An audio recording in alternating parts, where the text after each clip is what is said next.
In a world full of cruelty and depravity, where the lawless make the law and the good are preyed upon by the bad, two unlikely heroes will emerge. Wait, what the hell? They're just gonna bitch about it? That's kind of their thing. Okay, whatever. Two crazy Florida men named Bill. And that is Bill.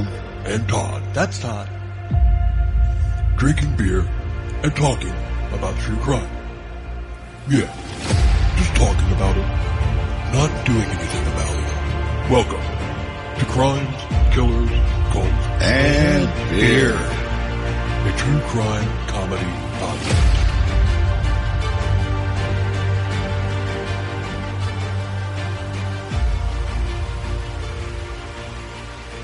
What are you drinking tonight? now we Funny you should ask. Now we got to figure out a way to come in from that. Right, come in from that. Yeah.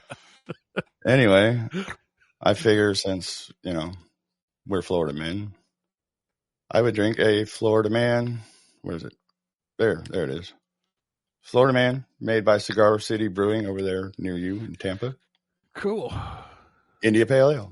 And I've got something else to drink too, but I'll do it now too. I'm saving this for later.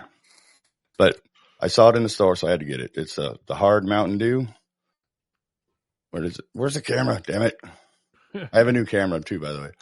Yeah. So I got the Baja Blast multi-pack. And before anybody gets up Twitter or whatever saying that you pronounced it wrong, I know it's pronounced Baja, but Baja just sounds better. It does. I agree. So I have that. I have this for later. And Powder Blue is full of ice for that later. Powder Blue is going to become sentient before too long. Yes, Powder Blue is. What was I going to say? Shit, I don't know. The Cult of Powder Blue? Yeah, the Cult of Powder Blue. Yes, Powder Blue is. Powder Blue Sippy. The Powder Blue Sippy Cult. There we go. Powder Blue Sippy Cult. Yes. Powder Blue is quickly becoming an entity in its own right. And yeah, so there's that. But yeah, Powder Blue is sitting there full of ice waiting for my Mountain Dew that I couldn't fit in the fridge because there's so much other shit in there right now. So, and we all know what you're drinking, but go ahead and tell us. Bud Light. Yes. We knew that. In a brown bottle. In a brown bottle. I still like women. So, little announcement, and then we'll get into it because we got a special episode coming next after this one. Oh, that's right. We're going back to our Gary Plauche or Plouch episode. Mm-hmm. And we're interviewing Gary's son, Jody, who was the victim in the survivor in that case. That's awesome. That's cool that he agreed to do that. Yeah. And we're going to, we already covered Gary's story in our episode. So, and then he actually reached out to me after I after I published it and everything. And we've been talking and, yeah, he's going to come on. So we're not really going to talk about his story unless there's, something that he wants to bring up or whatever. That's fine, but I've already got a direction that it's going. And if you want to know what that is, you're just going to have to tune in because it's going to be interesting. Hopefully Bill can find out how to say his last name properly. Yeah. We'll do that before we hit record. So I'm looking forward to that. He's a really cool guy, and I'm really looking forward to having him on with us. So, hell yeah! Now we got to go Colt. Yeah, we got part 2 of Duped by an Angel, and also, you can't see it because you're just listening to us, but I am finally in my room in the back of the house. Yes, not finished yet. No, it's not finished yet. But it's functional. Yes, it's functional. No more dining room table. It's still a work in progress, but it is functional. Yes, that's why I'm zoomed in so close so you can't see all the crap in the background. If you're watching. So Anyway. maybe now we'll get those videos up on YouTube. Yeah, we might. So in part 1 of Duped by an Angel, Angel's Landing, and Lou Castro, we basically found out about his childhood, what little bit of information out there that there was. We found out that he liked, that he had these delusions of grandeur, that he's, some angel. It's either 1,000 years old or thousands and thousands of years old or whatever. And it pretty much changed, like I said in the promo, he changed his story so much. He changed his story so much it would make it would give an owl whiplash. Right. Anyway. So he started basically duping these people into taking out life insurance policies on themselves, making them believe that death was the ultimate goal to get to the other side. and then these people started dying, and he's collecting all the insurance money. Yeah. He even killed his, second in command. So. What a piece of shit. Yep. That is a big pile of shit. I was waiting for that. Yeah, I know. And he also slow on the draw. And he also was taking part, with, having his way with the teenage daughters of one of the members. Yes. And unfortunately, we got some of that coming up. Yeah. I'm ready. I'm prepared. You warned me, even though you shouldn't have to. I mean, I should expect shit like that. Well, you've heard it. You've heard it before because we had to redo part 1, and this part was in part 1, but it should have been in part 2, so it's in part 2. Oh, okay. So you've heard it already. Oh well, okay. Anyway, so we're just gonna pick up from there. They're at the Angel's Landing compound in Plano, Kansas. No ado today? That was the ado about the next episode. What if I had a do? Do you have a do? No. Oh. I had a funny random thought today, though, that might be interesting. Hit me. Okay, I realize this is about a month late. That wasn't the funny part, though. It's a month late, but I heard a song on the radio that made me think of it, and I thought, holy shit, did anybody wake up Billy Joe at the beginning of last month?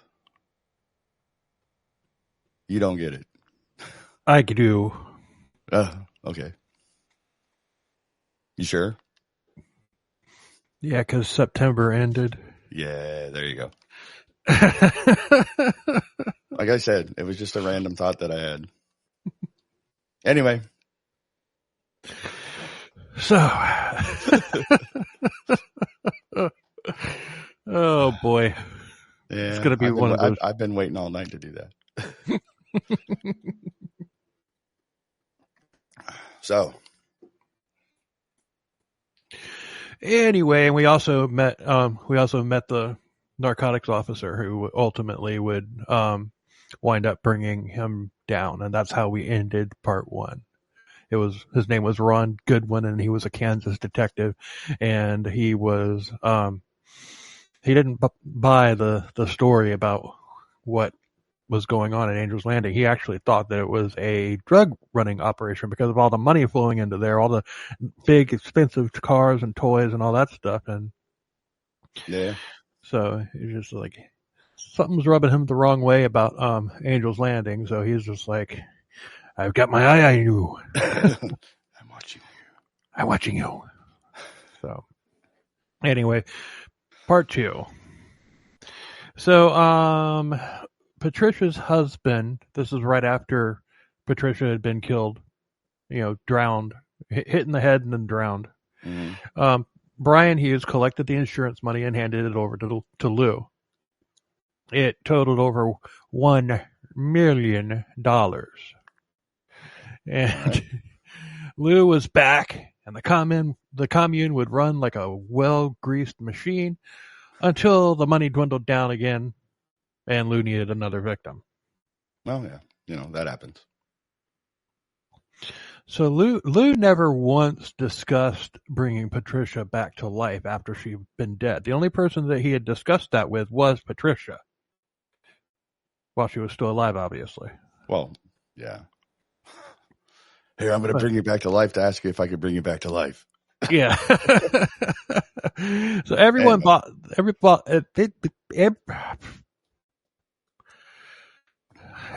bought the official story that it was an accident, and Lou had never mentioned anything about bringing Patricia back to life to anyone except for Emily on the day of the murder. And she was the only person other than Patricia that had said anything about that to. And Emily had questions, but she never came forward with them. And of course she didn't, because she was a prisoner completely brainwashed by Lou. Mm-hmm. Yeah, what a piece of work this guy is. Huh? I said, what a piece of work this guy is. Yeah. So this is when the fleet of cars came rolling in. He threw outrageous parties, and he even donated thousands of dollars to the police for a new police car. Outrageous parties. He pay heavenly bills? No, he didn't. Yeah, he paid the bills with blood. Oh, so I guess it wasn't heavenly then, really. Hellishly. Hellishly. There we go. But this kept the police off of his back, but not Ron Goodwin. He was digging into Lou, and of course, Lou had no convictions under the name Lou Castro. Lou Castro was squeaky clean, and nobody's that squeaky clean. Nobody. What he did find linked to that name was a mention of Lou Castro in an obituary from Mona Griffith, the plane crash. Oh yeah, the plane crash. So Goodwin looked into the details of the crash, and something didn't add up. The landing gear was down, but the rear flaps were up. If the plane was having equipment failure and had to make an emergency landing, both would be up in order to slow the plane. You'd think. I mean, I'm no pilot, but... Right. Something was up with this new death, and Ron did some good old-fashioned detective work. And he didn't have a warrant, and there was no reason to issue one at this point. So he dug through their trash, and he was looking for drug evidence, but he was also looking for fingerprints, and he found neither. He literally had nothing other than a hunch. Okay. But Lou's money was once again dwindling, and he needed a new partner. I mean, a new insurance policy to exploit. Right. He had Brian, Jennifer, and two other people take out insurance policies. And Brian was depressed after his wife Patricia's death, and he was even reported to have been seen sleeping in the bed with the framed photo of their wedding. Oh. Yeah, he took it hard. And you would think that, okay, let's just put Brian out of his misery. Yeah. But that's not what he did. No, of course not. He counseled Brian, and instead of cheering him up, he started filling Brian's head with the benefits of crossing over. Oh, no. Patricia was in a better place, and crossing over was everybody's ultimate goal. And I want to smash Lou's neck with a steel baseball bat. But yeah. Lou then had a vision saying that he would be reunited with Patricia in March of 2006. And it was March of 2006 at that point. Okay, so I got ahead of I got ahead of myself. That was what he had in mind, put him out of his misery. Yeah. I don't know why I was thinking that he didn't kill Brian. I don't know either, because you were setting it up so perfect that he was the next one. Yeah. I mean, really? Okay, yeah. His wife died. He's like, no, I just really, for whatever reason, I remembered it that it wasn't Brian. I was thinking that it was Jennifer that was next. Oh, okay. So, no, I just anyway, yeah. So Brian, and at this point, I was just hoping he'd grab his daughter and get the hell out of there, but he didn't. He left his daughter with Lou, and while he went back to South Dakota to visit family. And he was scheduled to leave out a few days later after a long talk with Lou, and I'm guessing it was to tell the family goodbye. But if that was the case, you'd think he'd take his daughter with him and leave her with his family. But his daughter was a beneficiary on Brian's insurance policy, so you figure it out.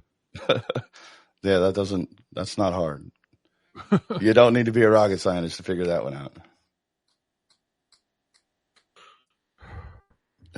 And what do you think is a more fucked up game plan here? The murder trust or Angel's Landing? Oh boy, that's tough. It is, because the murder trust is just one victim. It was just one. Angel's Landing is, I don't know. It's just the insanity. The murder trust takes the case. Well, yeah, but here's the thing, though. If Mike the Durable had just laid down, there wouldn't even be a story about it because he'd have just been dead. They'd had the money. I mean, there's a story because the guy just wouldn't die. Right, that's true. So yeah, this is more sadistic. I think this one is a little more. Sadistic, maybe. That's probably the word, but dark. It's definitely. Dark. We'll just say that. I really was going somewhere with that, and it just went away. Right in mid thought, it just totally went away. But anyway, no, I won't go there. Yeah, don't go. That was going to be a dig at a personal dig, by the way. That night, I wasn't going to dig on you. So, okay. I don't mind. But I was just letting you know that I was setting myself up. Oh, okay. But yeah, no, I think that because like I said, the murder trust wouldn't even been a thing if he had just died. Right. You know what I mean? There would be no Michael Malloy story, I don't think. No, and they probably would have gotten away with it too, because it hadn't been for those meddling kids. but they probably would have gotten away with it because of the fact that the guy was a known alcoholic and all that stuff. And, oh yeah, and the way that they set it up initially with with somebody posing as a relative, that so more thought went into this than what fucking Lou was doing. Yeah, he was just like, all right, take out a life insurance policy and I'll kill you. Yeah, pretty much. Yeah. So Brian went to his auto shop and he was working on a car, and he was working underneath it when the jack slipped, crushing him. Ouch. And Brian was a very good mechanic, and a slipping jack was a rookie mistake. Yeah. It's a rookie mistake that you only make once. Indeed. But I mean, I know, I understand like a slipping jack, but shit happens. There's enough videos of that shit on YouTube. True. But some cultists, as well as friends and relatives, thought that it was an accident, and others thought that it was a suicide that Brian had been duped into by Lou. Jesus. All right. Put a knife in that. Oh shit! I wasn't ready to put a knife in anything. There. David, the man who had been brought in by Brian, thought it was strange considering it was first Patricia and now Brian. Yeah, that's a little odd. Once again, Detective Goodman smelled something fishy, and it wasn't imported frozen seafood day at the Wichita Fish Fry either. Oh, God. All right. That's one of the benefits of living so close to the ocean. Fresh seafood. Yeah. And there is definitely a difference in the taste. Oh, no doubt. Because that frozen stuff that you get at Walmart, I guarantee you, if I didn't, if like you cooked one that was frozen and one that was fresh, and then told me to taste them both until I'd be able to pick out the fresh one. Oh yeah, no doubt. But but at the same time, that's all you can get. It's all you can get. Yeah. I mean, there's nothing wrong with frozen stuff. No, there's not. But fresh tastes better. Yes, it does. And honestly, I've my wife's from the Bahamas. Been to the Bahamas. I've eaten spiny lobster like straight out of the ocean. I mean, like it was literally swimming 5 seconds ago before we cooked it and ate it. Nice. And yeah, it does taste different. I mean, definitely better. I'm not a big fan of lobster, but I'm not either. It's a little too sweet. Yeah, there's something I don't know. I don't know what it is. There's just I like crab maybe leg. it's the texture. I don't know. There's something. It has a similar. Well, no, because crab meat is a little more flaky than lobster meat. Yeah, I mean lobster is more like shrimp. I mean, and I like rock shrimp. I think rock shrimp are the bomb. I don't really care for rock shrimp. All the gritty. Yeah, but the dirt that's in it. Yeah, they're fucking bottom feeders, Steve. What do you say? Oh, I know. But anyway, never mind. We're digressing. Digress. Yeah. So, but Goodman figured that Lou was either extremely unlucky because of all of the people that are close to him were dying, or he had a hand in the deaths. Yeah. So he started looking into the deaths on Angel's Landing, and he noticed that all of the policies paid out to people who lived on the commune. And all of the deaths coincided with the bank accounts getting low. And then miraculously, another person would die, and presto, mo money, mo money, mo money. There's nothing suspicious about that at all. No, not at all. No. Well, you see, I placed an ad in the newspaper and I talked about living a great life, but your safety is not guaranteed. But your safety is not guaranteed. Shit. All right. So, in 2007, Goodman followed Lou to a restaurant and he watched from a distance as Lou ate, and he asked the manager for the dishes, hoping to find fingerprints on the dishes, but there were none. But Detective Goodman didn't give up. Next, he printed a bunch of 4x6 photos of suspects in various crimes, and he went right up to Lou's door saying that there had been a rash of burglaries in the area, and he asked Lou if he would take a look at the photos and see if he recognized anybody, like seen anybody in those pictures in that area. They were just random pictures. Right. But Lou went through all the photos, but what he did was he dumped the photos out onto a pool table and spread them out, touching only the corners of the pictures, and he used his fingernails to move the pictures around, therefore leaving no fingerprints. Okay. At that point, Ron was positive that Lou was hiding something, going out of the way to not leave fingerprints like that, and it also explained the dishes at the restaurant. So this is just either Lou knew that he was being tailed that day at the restaurant, or that's just how he lived everyday life. I'm betting on the latter. Yeah, that's probably how he lived. That's probably how he lived his life, so he couldn't get caught at anything. Right. So, so they couldn't find out who he really was. It's probably more the case. You know what I mean? Yeah. Lou said that he had to move, and he told Sarah. He says they were looking for me, but put a knife in that. Oh, shit.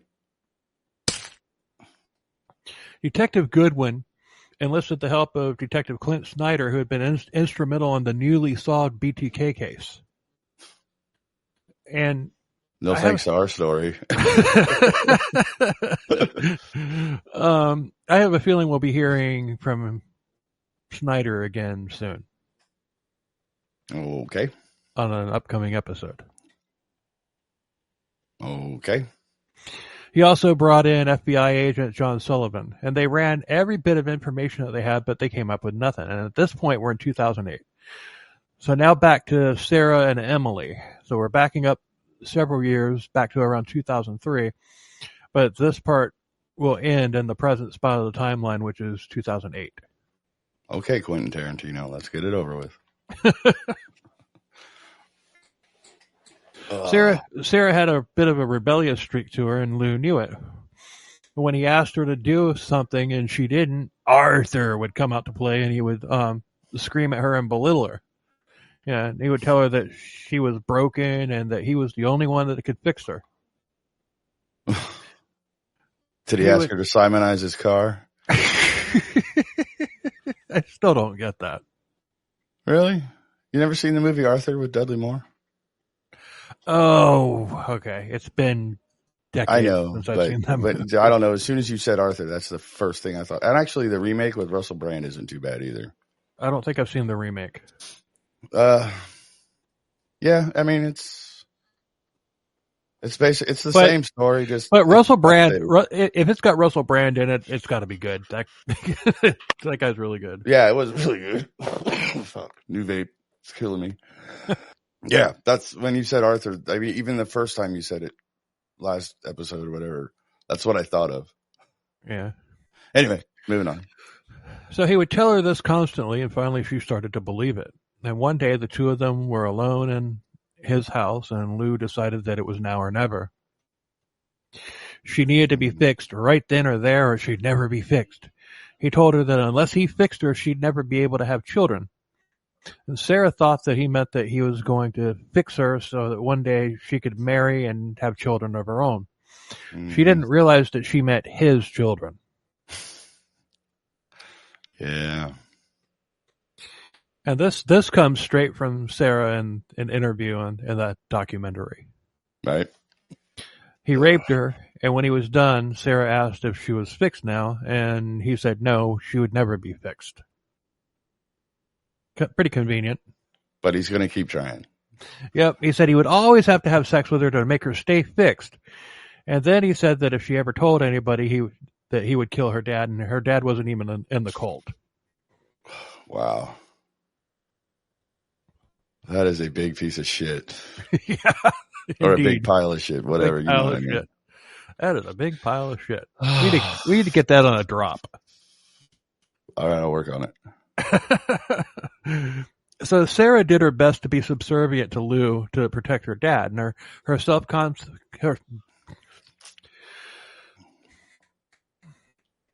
It's easy for you to say. I screwed up while trying to say self-confidence. Yeah, how bad is that? Oh, God. All right, let's see if you can get it right this time. Self-confidence. Damn it.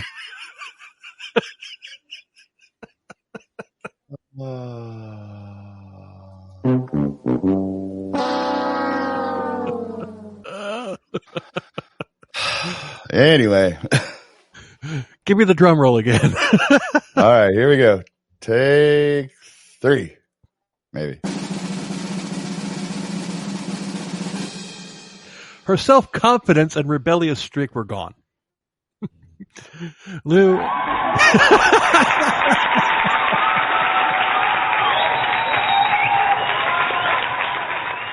Oh, it's too much fun.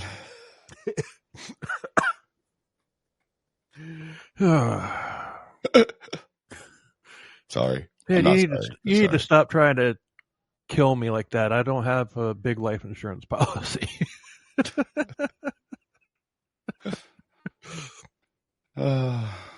So Lou likely told Emily something very similar.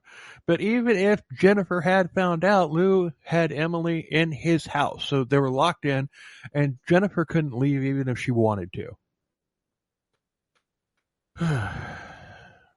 That's probably something that we're going to wind up talking with Jody about the mind control. Mm-hmm. So,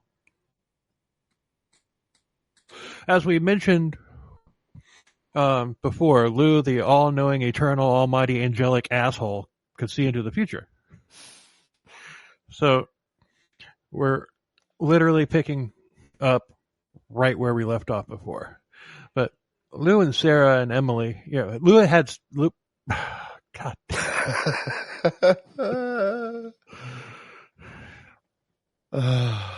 Lou has Sarah and Emily completely brainwashed into all of his bullshit and convinced that he did, in fact, know all, and that they had better do whatever he said.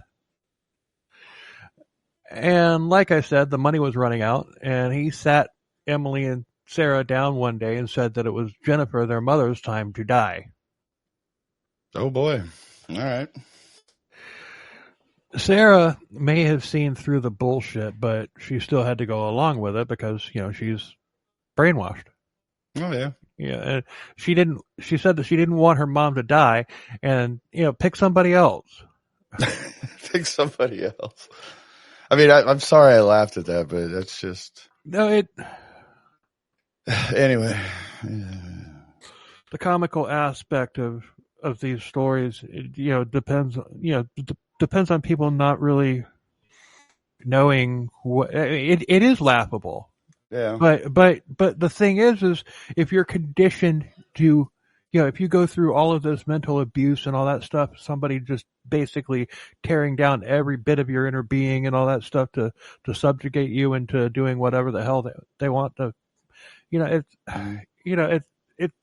it's laughable on the outside looking in, but still it's very real. Like, yeah. Like a lot of these cases, like, abductions and stuff like that, they had chances to get away, but they didn't because they were scared. Oh yeah. And that doesn't mean that they did anything wrong or were complicit or like the setup or scenario or anything like that. It just meant that they were in survival mode and doing whatever it took to survive. Mm-hmm. So, like I said, the money was running out, and he sat, and I already said that. But, yeah, she said to pick somebody else, and that's why I think that she may have seen through it. Yeah, as before, I already said that too. What happened? Did your nose roll back on you?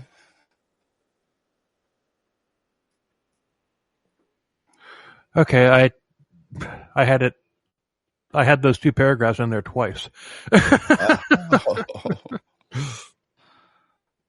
But well, Lou said, one.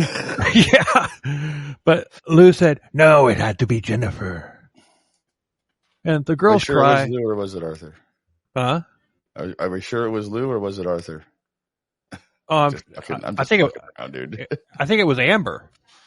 Oh yeah, that's right. Amber is the angel of death. That's angel right. of death. Yeah. Yeah. See. Anyway. So the girls cried, and Sarah went to Jennifer and told her that she was next, according to Lou. And Jennifer brushed it off like she wasn't worried about it. And she had heard Lou's death talk before, but Jennifer, my dearest, precious Jennifer, every single one of those death visions came to pass. Run, girl, run. Get the fuck out of there. Take your kids and get the fuck out. Time to bounce. Shit. Indeed. Anyway. But he probably had her mind so gunked up and everything. She's like, well, it doesn't matter if I leave or not. If I'm supposed to die, I'm going to die regardless of what I do. Exactly. So September 22nd, 2008, Jennifer went to work as normal. Sarah, now 24 years old, had tried to call her, but she didn't answer. And around 5 p.m., Lou came in and said that Jennifer had been in a car accident. Sarah knew immediately that she was dead, but Lou didn't say anything. He walked off, and Sarah, angry at this point, began screaming at him, demanding to know what he had done to her mom. Yeah. Jennifer had run into a dump truck and was killed instantly. Oh, wow. Yep, that'll do it. Yeah, indeed. Especially if the dump truck is sitting at a red light. Mm-hmm. Dump truck comes off with a couple scratches on it. The car's totaled. Yeah. If you even scratch the dump truck. Right. But Detective Goodwin and his team looked into Jennifer's death with much interest. This now confirmed a pattern, and once again, a $1 million life insurance policy that got paid out to somebody living on the commune. So Goodwin said that he believed that Lou had warped Jennifer's mind so much that she just committed suicide, and I'm not sure what I think on that one. My first thought was that he cut Jennifer's brake lines, but that would have come out in the investigation. Yeah. Witnesses claimed that she had plenty of time to see the dump truck and react. Yeah, that happens. But like all cult leaders, when they see the writing on the wall, they split. So Lou rounded everybody up and told them they were going to Tennessee. And he convinced Emily by telling her that they'd be near Vanderbilt, which is the school that she had dreamed of going to. So Emily was sold on the move, but we all know that he wasn't going to send her to Vanderbilt. Oh, no. Oh, man. All right. In fact, I don't even think that she was going to high school at this point, to be honest with you. Oh, wow. All right. I don't know. There's nothing there that says yay or nay, but, cult leaders like their members to be uneducated. Yes. So he probably took her out of school, or maybe a dropout, basically. And then he damn sure wasn't gonna. Well, no, because if she doesn't finish high school, she can't go to Vanderbilt. So she had to have still been in school. Okay. But anyway. But Sarah, on the other hand, told Lou to fuck off. Good for her. Yeah. She was an adult and she didn't want to be away from her father. Evil, scary Arthur even took a crack at Sarah. But she told Lou's imaginary British body inhabitant to fuck off as well. Hell yeah. Dude, brilliant. If Lou had insisted that she needed more fixing at that point, she probably would have told him to fuck off for that too. Fix you. Fix you, mother fixer. I had to, Fix you, mother fixer. That's a t-shirt. Yeah, it is now. It's definitely going to be one. As soon as we find a good place. Yeah, and I'm looking into that. Yeah, I am too. But yeah, as soon as I don't want a decent place. I don't want to charge people like $50 for a t-shirt, and if we use what I've found so far, that's pretty much about what we would have to pay. Yeah, it's either that or we don't make any money from them at all. Right. So we're and I mean we're not looking to get rich off of t-shirts, but a little something would be nice. Yeah, I mean we have monthly bills that we have to pay to keep the podcast up. It'd be nice if we could get those paid. yeah, I'd be happy if we could just pull that off. Yeah, we'll get there. We have I know. We have one Patreon subscriber. Yeah, we've started. We have. Yep, and I'm looking at the rest of you. Yes. What's on that Patreon page? What's on it? I don't think you can harass Ariana until make her telling you what's on it for nothing. You just got to go pay the $4, dude. It's one friggin' beer. Just pay the $4. It's only for a month. Find out. There's some good stuff on it. There really is. There's some really bad stuff on it too. Like what should have been a half pint episode, like 45 minutes long, that turned out to be like an hour and a half because we tried to record it after recording the John Gotti episode. Yeah. And it's not good when we try to do 2 episodes in one night. Oh. But we put it on there pretty much unedited. It's hilarious. Yeah, it gets a little out of control. But still, in a staunch act of bravery and savagery as well, she left the commune while the rest, including Emily, took off to Columbia, Tennessee. Sarah then, while at a bar with a friend, met a normal guy named David McGrath. And normal guy. Yeah, he, from the pictures of the documentary, was Army. And she asked him to dance, and the sparks were flying. They exchanged phone numbers. They stayed in touch, dated, and then they got married.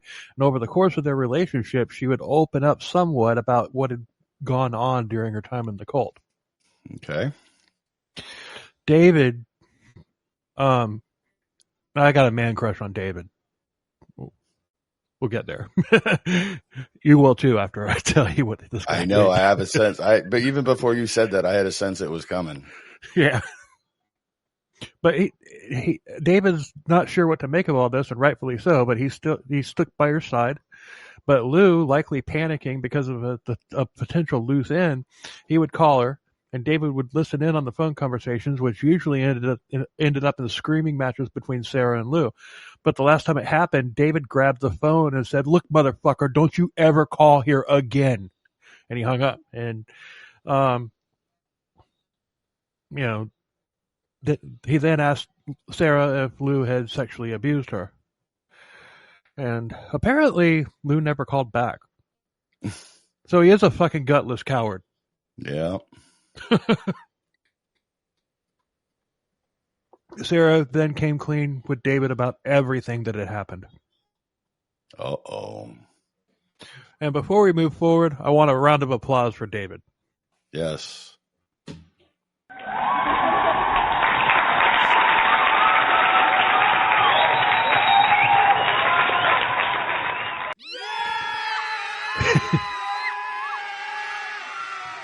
Yes. Yeah, David is a class act, and I can't as a cult survivor tell you how many times I brought it up to potential partners or friends, and they've assumed somehow I was broken or weird and not worthy of the treatment that a quote normal person deserves. Yeah. Well, one psycho ex in particular of mine would throw it up in my face and use it as a weapon against me. So fuck them. And I tip my hat to you, David. You, sir, are a class act. Yes, sir. Cheers. Cheers. And I'm gonna go off script here, and sorry, not sorry. Right. I knew going public about my experience would have consequences, and I did it years before we started this podcast. And that's one thing that survivors always have to deal with when deciding whether or not they want to talk about it. But if any cult survivor is listening and they haven't gone public, or maybe even somebody that's listening that actually is in a cult presently, take this into consideration. If anybody, and I mean if anybody, distances themselves from you or uses it against you, fuck them. They aren't worth your time. I don't care who it is, from a coworker to a parent or even a significant other, a brother, a sister, anybody. If they brush you off or cheapen it by, you're making a mountain out of a molehill or whatever. If they're trying to do anything other than be supportive of you, fuck them. You don't need them. Not literally, but Right. So, sorry. If you want to go public with your story, it'll be beneficial to your psychological well-being to share it with somebody. And if somebody holds that against you, like you had a choice in the matter, especially if you were raised in a cult as a kid, like I was, and like Sarah and Emily were, they don't deserve you in their lives. Exactly right. But let me climb down off of my soapbox. But I 100% meant every word of that. And if you're a cult survivor who wants to talk, shoot me an email at ckcvpodcast@gmail.com. I'd be more than happy to do it. I'd be more than happy to talk to you. I've done it I've talked to a lot of people since we released episodes 10 and 11 on this podcast. So, and I'm willing, I'll do that for anybody. Doesn't have to be the cult that I was raised in, any of them. Right on. Because I apparently don't sound like a cult survivor. Yeah, you don't seem like, was it seem or sound? He said sound, right? Yeah, you don't sound like a cult survivor. It doesn't matter. Yeah, but so I mean, it's just Yeah. I mean, Whatever. Yeah. do I sound like a cult survivor when I'm ranting against cults? Because You do to me, but I know. I So, see fucking red every time I go through something like that, and yeah. you, so yeah, so there it is. Yep, there it is. Anyway. Woo, there it is. Okay, now, all right. Not to take anything away from everything that Bill just said, but moving on. Yeah. Needed to be said, especially since we haven't covered a cult since April. Oh yeah, no. I, like I said, I wasn't trying to take anything away from you, away from what you just said at all. But moving on. So anyway, David McGrath, the amazing human being that he is, he took it upon himself to help Sarah, her sister Emily, and any other girl Lou might come into contact with in the future, and he had to do it. Sarah didn't know that he was doing this, but he sent an email to the FBI and listed all the things that Sarah suspected about the insurance murders and the sexual abuse. Oh. The FBI contacted him, and apparently Lou now had a new name, Joe Venegas. Or Venegas? Venegas. Whatever. And he was now living in Tennessee. Pile of shit, no matter what its name is. Yeah. And this name came out in the phone calls that David was listening in on. That's how he got the name Joe Venegas. Okay. The FBI brought David in for an interview by himself, and Sarah still at this point had no clue that he was doing it. Why? Because the FBI knew how cults work and how their claws and brainwashing works. So they knew that if Sarah was aware, she might warn Lou. Yeah, she could possibly, yeah. So not that she would, just that she could. Yeah, there was a chance, yeah. So Goodwin, Snyder, and Sullivan were brought in, and they were giddy. It's like, we got this.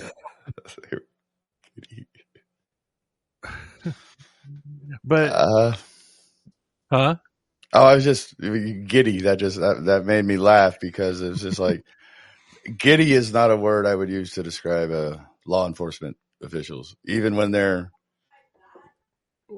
excited when they're about to crack a case that they've been working on with no leads forever. I mean, yeah, giddy is not the word I would use, but yeah, I'm sure they were. Don't get me wrong. Okay, ecstatic. That's a little better. Yeah, giddy is just I don't know. To me, anyway. I mean, but who the hell am I? Ecstatic. Ecstatic is a better word. I'm just plucky comic relief on a podcast that we just talk about stuff we don't. But they needed one more thing in order to nail Lou to the wall. Take a guess. Oh Jesus! They needed one more thing. Oh God! DNA? No, I'm overthinking it. There's got to be something simple. They needed what's her name to testify? Sarah, yeah. They needed her to testify or something. I don't know. Yeah, Sarah.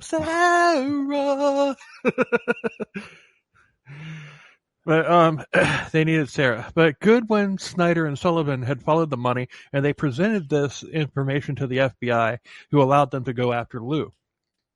They started off building an insurance fraud case against him. They were hoping to catch him using this new identity, and then done deal. They just get him on that alone. Identity fraud obviously is a federal crime. Well, yeah. So going freaking was Al Capone on him. Yeah, so they're going to get him with the RICO Act. So Goodwin knew that it had been about 2 years since the last person died, and now the bank account was low. They had to move on this now before somebody else died. And Lou, the all-knowing, omnipotent angel that he is, didn't know that there would be cameras in the bank when he opened an account under the name Joe Venegas. Or Venegas or whatever. Venegas. That sounds like a Latin name from Monty Python or something. Anyway, so yeah, okay. First of all, what year is it? It's the mid We're- 2000s. No, it's Like the probably middle. by now it's probably like 2010. Yeah. Okay. Well, that's what I meant. Like the 2012. mid 2010s ish. Yeah. And you don't know that there's cameras in banks? Yeah. But those cameras that they have like in the bank when they are good cameras. They're not like the freaking grainy bullshit. Yeah, the convenience store CC cameras. Yeah. That it's like, do you know this man? I'm like, there's a guy there. Yeah. What you mean? You mean that blob? I might know him. I don't know. I can't tell who it is. It looks to me like a scrambled channel from 80s cable. Yeah, don't get me started on that. Do you know who that guy? Oh yeah, dude. I watch tons of Skinamax on Scramble Vision. Oh yeah. I can identify anything. Watch long enough, you might see a boob. Yeah, it might actually come in clear too. Anyway, not the point. For like a split second. Yeah, for only a second. If you blink, you miss it. Yeah. Boob! There's a boob! Where? No, there wasn't. It's gone now. Anyway, it's gone now. Yeah. Fuck. Anyway, all right. Now that we've fucking rhapsodic about fucking Scramble Vision, let's get back to the show. So the FBI arrested him under the name Lou Castro, and he tried spilling his manipulation and lies, and the FBI told Lou to fuck off. Oh, they didn't believe him that he could predict their deaths and that he was 1,000-year-old angel? Can you imagine? All right, you be the FBI agent, I'll be Lou. I'm innocent. I'm an angel. I'm 3,000 years old, and I can predict death, and I think that you're going to die. No, you can't. Fuck. That is a big piece of shit. Yeah. That is a big pile of shit right there, my good sir. Would you like to join my cult? What's in it for me if I do? Death? No, thanks. Damn it. Yeah, you want to know something funny? I bet I can predict your death.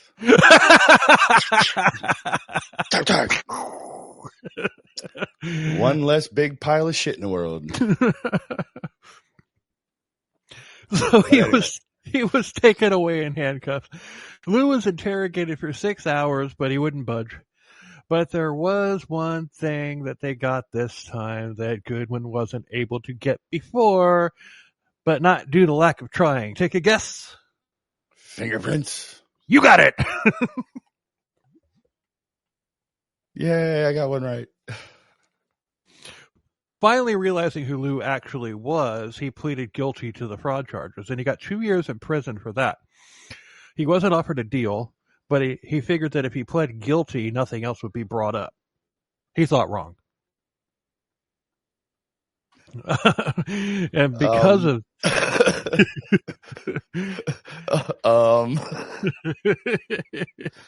okay, sure, you keep thinking that, buddy. Yeah, but because of this, I'm guessing that he represented himself because an attorney would have presented a plea deal. Yeah, but you know what they say. A man who represents himself as an idiot for a client. Yes. More or less. Old Ben Franklin. Yep. You know what Ben Franklin also said? He said, "Beer is proof that the good Lord loves us. He just wants us all to be happy." That's right. He did say that. We got to do an episode on Ben Franklin. You know, Ben Franklin was a horn dog too. Yeah, he was. I think that would be an interesting CKCB episode. It would be fun. But yeah, anyway. Goodwin was happy with the verdict. 2 years would give him plenty of time to nail Lou to the wall and everything else. The sexual abuse of minors and murder. But backtracking a bit, he couldn't go on Sarah and David's hearsay alone. He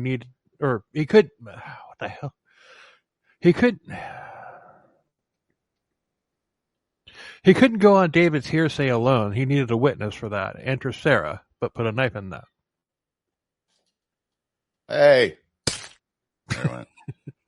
Goodwin began interviewing everybody he could find about Lou Castro, and finally the name Daniel Perez came up, and when Goodwin ran that, a mugshot of Lou's pathetic face came back, and Lou Castro and Daniel Perez were the same person.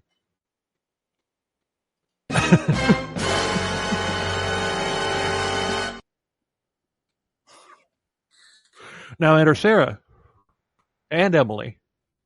They began talking to detectives, and they were scared that if they spoke up, that they'd be implicated as well. But the detectives quickly quashed those fears, and once again, we see the hooks that cult leaders have in their victims. And they are victims. Yes, they are. More importantly, they're survivors. But Sarah and Emily had nothing to worry about. They weren't going to be charged with anything if they talked, Lou would be going away for a long time.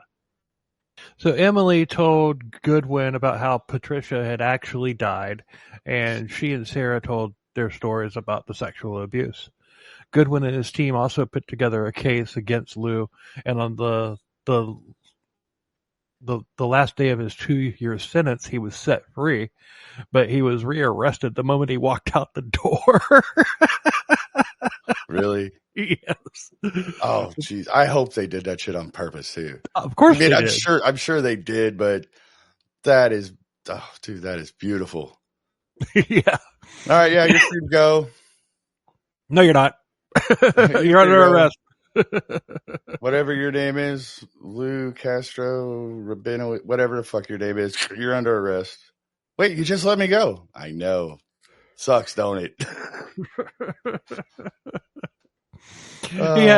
He had no clue that this new case was being put together against him. Well, fool for a client and all. Yeah. His charges this time? Glad you asked. Yeah, what were his charges this time? 28 counts, including first-degree murder on a child, as well as exploitation, sex crimes, and fraud. All right. And Sarah and Emily were the star witnesses. And without these two, Lou might have walked. And so raise your drinks to Sarah and Emily. Hey, Sarah and Emily, thank you for not being afraid. Yeah, and the whole time that was in court, Lou was giving them evil death looks whenever he could lock eyes with them, especially when they were on the stand, but they powered through. Actually, no, it wasn't Lou, it was Arthur. It was Arthur. I'm gonna look really mean at you. Because I'm an angel. Named Arthur. I'm Arthur, the angel, the mean one. Oh, God. Okay. Anyway. I'm intimidating. Rawr. Rawr. Rawr. Rawr. I'm a monster. I'm Arthur. All right, Jesus Christ, we're getting stupid. Let's go. Stop trying to drag it out. Let's just get it over with. But Emily was the only one who could tie Lou to Patricia's death. And Lou did his damnedest to rattle her. And, I picture him like Charles Manson or Richard Ramirez making faces in court. It can still be unnerving, but Emily stood tall. So you go, you badass. Yes. But Lou, when he took the stand, he just said, wasn't me. Wasn't me. But I looked right at you. Wasn't me. But that makes me believe that even more that he represented himself. I mean, he insisted. Yeah, no shit. Yeah, he insisted all of the allegations of supernatural dribble that he was accused of could have only come from a deranged person, and he wasn't lying this time. He was 100% right. Yeah. Then he claimed that the stories about supernatural abilities and all that stuff was an invention of the prosecution. Really? Fuck. Well, he just grasping at straws now, isn't he? Yeah. Oh, Jesus. All right. And he said that he wasn't a seer or an angel. I'm not a seer or an angel. Sure. Well, yeah, we all know that, but yeah, we all know that, but thank you for clarifying. Yeah, you weren't fooling anybody you told that to, so it's all right. Other than the Well, people that you know what I mean. brainwashed. You know what I mean. So he also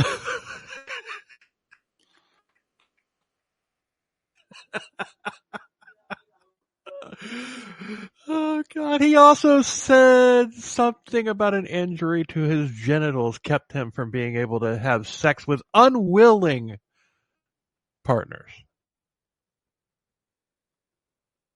Huh?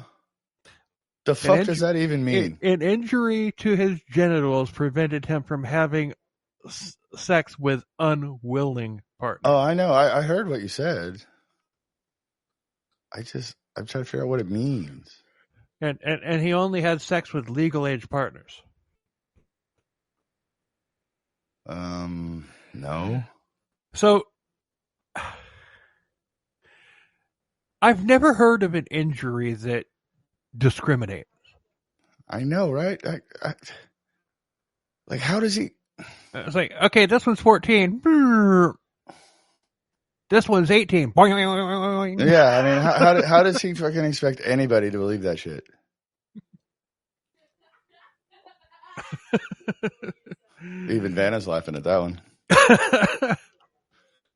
Yeah, but too bad he's lying about that. I wish he had been lying passed out naked in the grass and a rattlesnake had bit him in the nuts.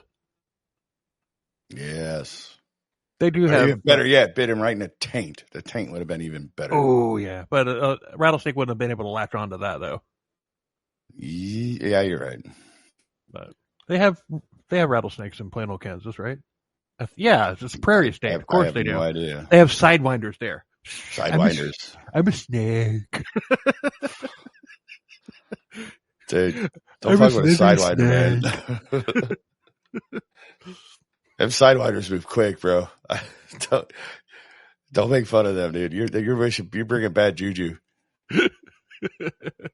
You know, there's we're gonna be driving through plain old Kansas because we have to avoid Texas, dude, and goddamn fucking herd of sidewinders are gonna fucking just gang rape us. Yeah, there's a like a supernatural belief that, you know, rattlesnakes actually hold the souls of the reincarnated souls of like murderers, and they're given a second chance to redeem themselves. So they can't like they have the ability to kill people, but they have to make the conscious choice not to. Okay. And that makes absolutely no sense. And who are these people that think this? The same people that these aren't the church snake people, right? Not the people that. No, it's not them. I forget what they're called. Years ago, when I was like 18, 19 years old, there was we used to go out and hang out at Denny's, you know, late at night because we weren't old enough to get into bars. Actually, it started when I was like 16, but that was a, you know, sit at Denny's, drink coffee, and smoke cigarettes. Yep. Until like 4 or 5 in the morning. Yeah, I know. Yep. So, but there was this old man he was also a regular there, and he would come, you know, he thought he was like a fortune teller, and he could see, and we just basically kind of, you know, patronized him because he was good to laugh about later. Right. But he said that. So rattlesnakes are the souls of murderers, and they can't kill anybody unless they choose to. Right. They have the ability to not kill. Not kill. Right. Or to not bite. To not bite. Right. That's okay. No.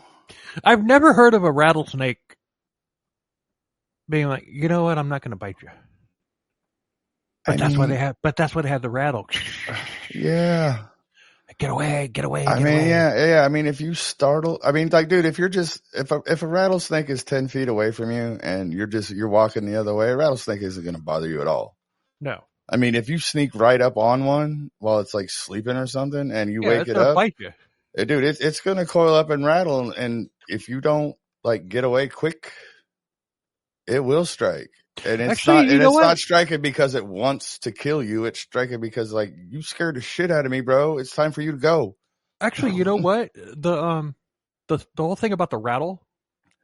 Now I can kind of see where that belief originated from, because they have a warning system. They do. They warn you, yeah. Okay, so that's not as crazy as I thought it was initially. No, it's still crazy. It's still crazy, but it's not as crazy as I thought it was initially. There's at least some logic behind it. Yeah, you could a little bit. Way. I mean, yeah, they warn you, but I mean, even then, like if you're close enough to where a snake is, you startle a rattlesnake and it starts rattling at you, it's probably already going to strike. You just need to move. Right. Don't sit there and go, oh, look at the snake. No, get the fuck out of there. Because, all venomous snakes can strike like twice their body length. Mm-hmm. And that's a terrifying thought. Indeed. Especially considering, the eastern diamondback, which is the ones that we have in Florida, those can get about 10, 12 feet long. Yeah. So 24 feet. It can launch its whole body at you and strike if it wants to, and you can't stop it.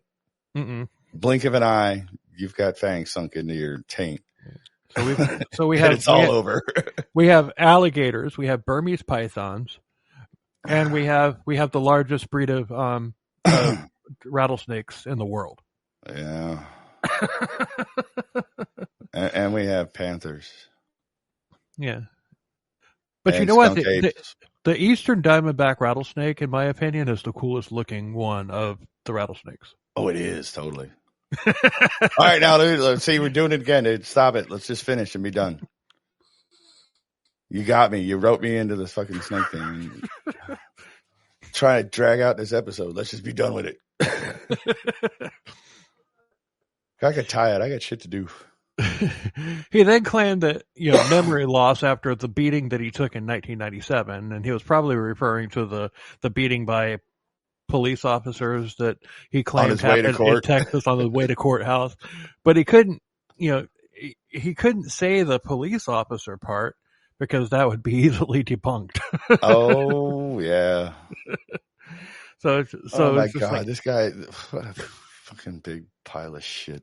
Oh my god. He also said that he didn't know where all the commune money was coming from. What? But that claim went nowhere when the insurance company and the insurance policy payout were put on the table with him or somebody in the cult as the beneficiary. Uh-huh. This must have been hilarious to watch for everybody in that courtroom. Yes. I mean, it is. I mean, I know this is not where they got their name from, but this is This is mental illness theater. Indeed. I mean, and I love that name. I love Mark and Gina. Yeah. But they have the best podcast name I think I've ever heard. Definitely for a true crime podcast. Hell yeah. Yes, and when Mark explained it, like how they got it, I'm like, this isn't the particular case, but this is the kind of thing they were talking about. Exactly. Yes. I mean, yeah, watching this guy just go through all this crap to try to get loose. I mean, yeah, it's mental illness theater for sure. Mm-hmm. Love you guys, Mark and Gina. Cheers. Yeah. So the jury deliberated for 3 hours before coming back with a verdict of guilty on all 28 counts. It only took 3 hours? Only took 3 hours. Well, I mean, that seems excessively long. Yeah, it does. Should have taken like 3 minutes. I mean, yeah, it should have taken 3 minutes. So what do you think? He's guilty. Everything. Fry him. Let's go get a beer. Yeah. So I know we got to make me sit here and talk through each and every count. Okay, yes, guilty. Guilty. Yeah. Whatever. So no, they're probably sitting there like, we all know he's guilty. Right. let's just stay in here and make them think like we were actually talking about it. So James, what do you do for a living? Yeah, exactly. They probably just hung out and fucking bullshit. Like, we all know we're gonna vote guilty. Let's just hang out for a little bit. We haven't had a chance to talk. Yeah, I mean, like we've been on the jury for however long the trial's been going. I want to know about you. Yeah, I want to know about you. Like, how are you? How's your family? How are doing? you? Yeah. Can you believe this fucking idiot? Can you believe this fucking idiot? He really thinks he's gonna get away with this shit. Okay. Oh wait, he's not guilty. He really is an angel. What? Just kidding. What? Just kidding. Psych.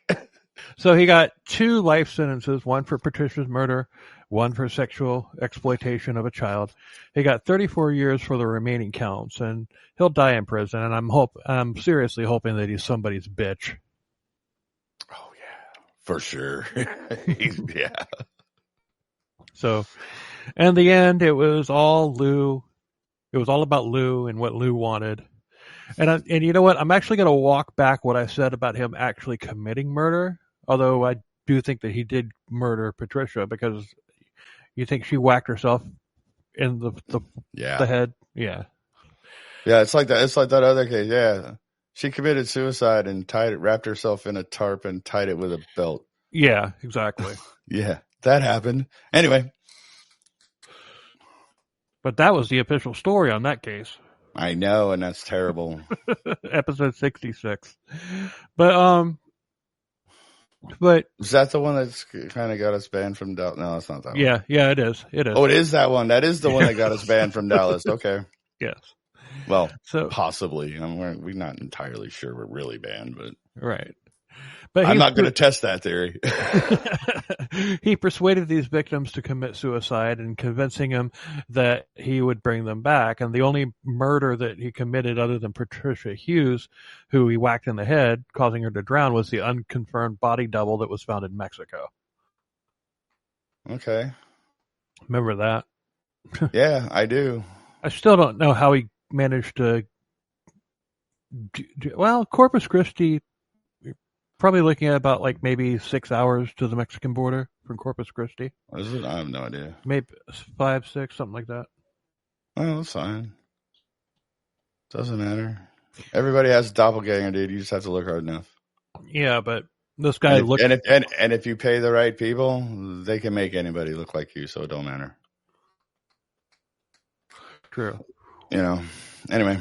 I would like to know what actually happened with that double that was found. And like who was that? Who was that guy? Who was that guy? And like, what was his story? How did Lou even know him? Because there wasn't enough. How did that even come about? There wasn't enough time for them to like do plastic surgery on him, for him to get down there, find a guy that had his build and everything, and then do plastic surgery and then dump it. We're talking about like less than 36 hours, more than likely. So I really would like to know what happened there. Yeah. But anyway, I mean, I guess that's a story for another time. Yeah. As Disney Star Wars likes to tell us. Oh shit, I went there. Fuck. People don't realize the extent of mental abuse and conditioning that cult members go through at the hands of sadistic and narcissistic cult leaders. That these people are highly intelligent, and you may think that you'd never fall victim to one of them, but what if you're literally at rock bottom with no way out, and the savior comes along and shows you everything that you want to see? So never say never, and for God's sake, stop treating survivors, not just cult victims, every survivor, like they did something wrong. That goes for rape, child abuse, spouse abuse, male or female, anything else. Like, it could happen to you. It could. And that's it. That's all I got. Yay, it's over. So, thanks for listening. We appreciate the hell out of it. The shortest episode we've done in a long time. Is it really? Well, yeah, you got to figure like 15 minutes of this. Well, I mean, when we cut out the break, yeah, I got you. Yeah. But still, it's all right, dude. We can do short ones, man. You covered all the information. So some of it twice. So yeah, I mean, just we appreciate the hell out of you listening. Hook us up with 5-star review. Even if you hate us. Well, if you like us, tell a friend. If you hate us, tell an enemy. Yeah. And if you talk to your enemies, I mean, I don't necessarily talk to my enemies, but whatever. You can send them an email. Hey, asshole! I hate you, but check out this podcast. Yeah. I hate it. I hate it. I hate it so. them. I hate it so much. I want you to hear it. Yeah, right. Fucking DM them because you have your enemies in your fucking DMs. Oh, jeez. Anyway, sorry, I digress. Oh, no, I didn't really digress, but No. But what he just said. Go to our website. Yeah, it's got all our socials on there. Patreon, all the socials, and check them all out and stuff. I think I'm going to release the Abraham Lincoln Patreon episode as a like a Patreon preview. Okay. So people kind of know what they're or should I do the attack of the Deadman. See, that one's too recent, dude. Well, the Abraham Lincoln one was that was good. Yeah, do the Lincoln one. Yeah, I'll release that. Because dude, we just did the fucking the 100-man one, and we can't put that. You can't do that one yet. Yeah, that's true. We just did that. And Ariana hasn't got her $4 worth out of that one yet. So yeah, we're gonna I'll release the Abraham Lincoln one. That was a really fun episode. I know. I learned some shit I didn't know. Yeah, you and me both. So and in case you might think otherwise, he was not a vampire hunter. Just saying. So anyway, yeah, I'm gonna get that out and that shit up. I'll probably do that like in the next day or two. Okay. So that will come out, and then later on, this episode where we're talking about doing it will come out. So we don't have to do like fucking 10 more episodes in a row, right? Or back to back. I'm just fucking with you, man. No, we still have.